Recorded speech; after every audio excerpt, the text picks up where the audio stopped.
অবৈধভাবে পারাপার পৃথক দুই সীমান্ত থেকে এক দালাল সহ ৮ জন বাংলাদেশিকে গ্রেপ্তার করে বসিরহাট আদালতে পাঠালো স্বরূপনগর থানা।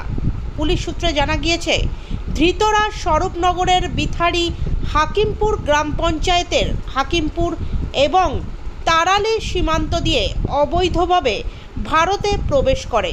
ঠিক সেই সময় বিএসএফের ১১২ নম্বর ব্যাটালিয়নের সীমান্তরক্ষী বাহিনী তাদেরকে আটক করে জিজ্ঞাসাবাদ করলে কোনো বৈধ নথিপত্র দেখাতে পারেনি ধৃতরা। তখন স্বরূপনগর থানার হাতে তাদেরকে তুলে দেয় বিএসএফ।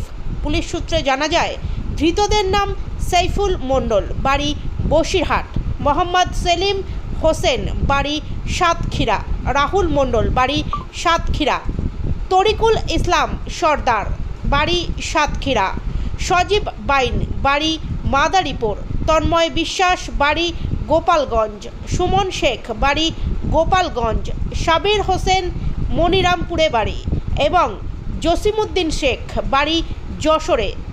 সাইফুল মণ্ডল বসিরহাট হাকিমপুর সীমান্ত দিয়ে ভারতে ঢোকার সময় বিএসএফের ১১২ নম্বর ব্যাটালিয়নের সীমান্তরক্ষী বাহিনী তাকে আটক করে পরে স্বরূপনগর থানার হাতে তুলে দেয়।